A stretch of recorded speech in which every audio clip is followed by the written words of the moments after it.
जैसे आजकल मूवी के राइटर पहले मूवी लिखते हैं, उसके बाद ये लोग स्वेटिंग करता है, फिर उसको वीडियो में कन्वर्ट करता है।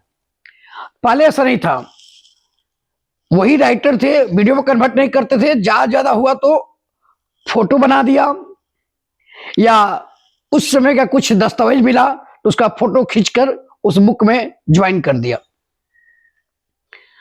जैसे आजकल के मूवी में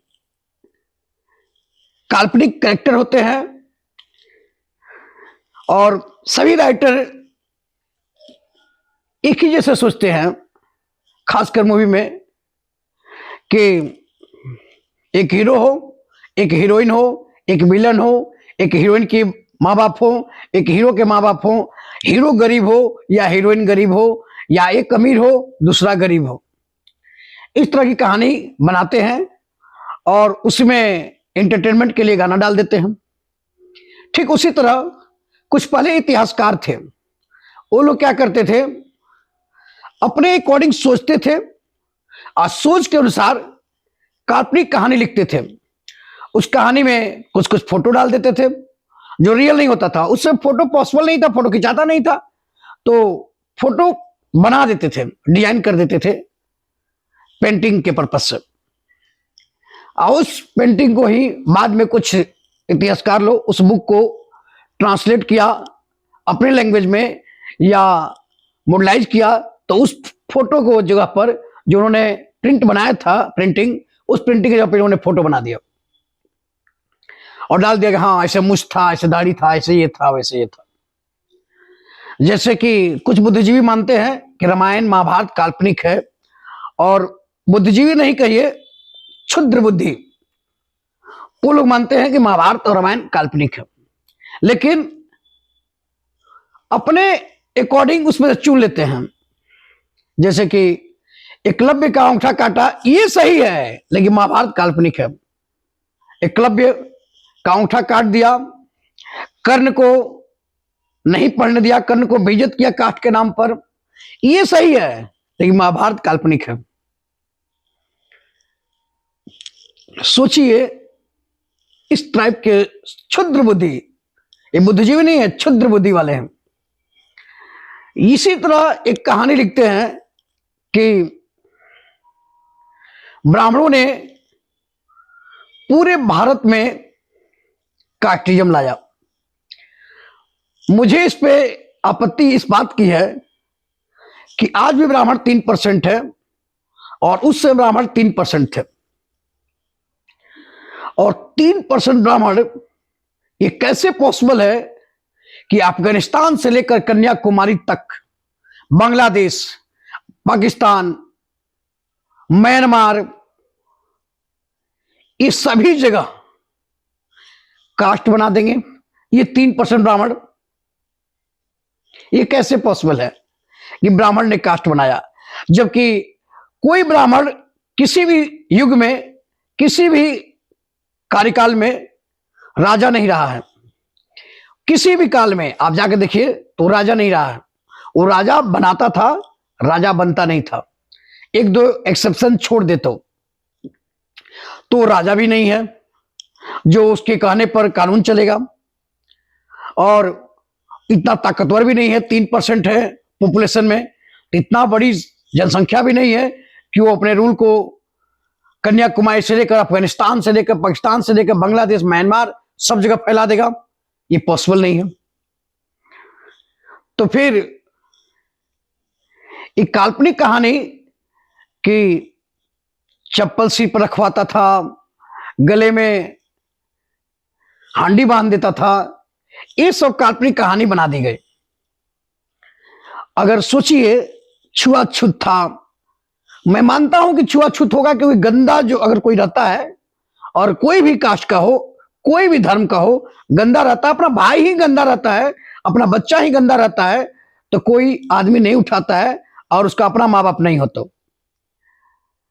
माँ उठा देती है क्योंकि माँ का अलग दर्जा है, तो उनका बात ही छोड़ दीजिए। और कोई गंदा बच्चा हो तो उसको नहीं उठाता है, चाहे वो अपने ही ब्लड का क्यों ना हो। तो इसलिए छुआछूत उसको मान ले आप कि छुआछूत हो सकता है, इसमें हम डिनाई नहीं करते हैं। लेकिन गले में मटका बांध देना, उसके बाद स्तन ढकने के लिए टैक्स चाहिए।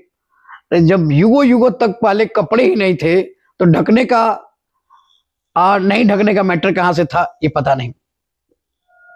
ये उस इतिहासकार का कल्पना था, जैसे सिनेमा हॉल के या मूवी के राइटरों का कल्पना होता है, हीरो हीरोइन वाली बातें, एक गरीब एक अमीर वाली बातें, उसी तरह वो भी एक कल्पना है।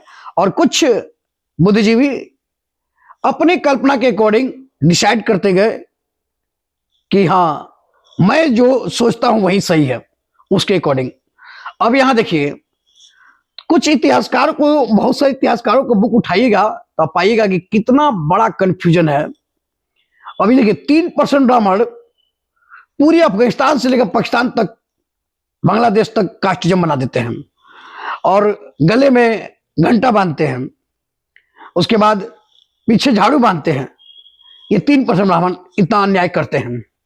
वही 1818 में, यानी 1 जनवरी 1818 में, ये भोरे गांव या काला गांव या गोरा गांव, जो भी गांव हो, उस गांव में 500 दलित इन 28,000 ब्राह्मणों को मार देते हैं। अब ये बताइए, ये 3% होकर पूरे युगों से इन लोग को झाड़ू बंधवाए हुए हैं, पानी नहीं, कुआं नहीं खोदने दे रहे हैं, पानी नहीं पीने दे रहे हैं, और इतने लोगों को, यानी 3% थे, वो 97% से उनको पानी नहीं पीने देते हैं। अचानक 500 लोग 28,000 उसी ब्राह्मणों को गाजर मूली की तरह काट कर गंगा में बहा देते हैं या जो भी नदी में बहा देते हैं। ये कितना बड़ा काल्पनिक है, कितना हास्यपद है, आप खुद सोच सकते हैं। दूसरी बात है, लड़ाई ब्रिटिश गवर्नमेंट की फोर्स और पेशवा में हुई थी। तो फिर लड़ाई पर्सनल कैसे हो गए? तब तो हम लोग को याद करना चाहिए कि इंडिया का लड़ाई जर्मनी से हुआ था। सेकेंड वर्ल्ड वॉर में, फर्स्ट वर्ल्ड वॉर में ब्रिटिश गवर्नमेंट के अधीन इंडियन गवर्नमेंट लड़ रही थी, यानी इंडियन फोर्स लड़ रही थी जाकर उनके तरफ से, ब्रिटिश गवर्नमेंट की तरफ से। तो इसका मतलब कि कहेंगे भारत की लड़ाई जर्मनी से था। भारत लड़ाई किया है जर्मनी से, इटली से, अमेरिका से। ये कहें, क्या कहा जाए? अगर आप कहते हैं कि उस दलित लोगों से ब्राह्मणों की लड़ाई हुई थी, जबकि वो ब्रिटिश गवर्नमेंट की लड़ाई थी और पेशवा राज से लड़ाई थी, तो अगर आप वो मानते हैं कि दलित वर्सेस ब्राह्मण था, तो आप ये भी कहिए कि इंडियन वर्सेस जर्मनी था, क्योंकि ब्रिटिश गवर्नमेंट के फोर्स में इंडियन थे, वो लड़ रहे थे। तो आप ये भी कह सकते हैं कि हम लोग जर्मनी से लड़े हैं, इटली से लड़े हैं, जापान से लड़े हैं, आप ये भी कह सकते हैं।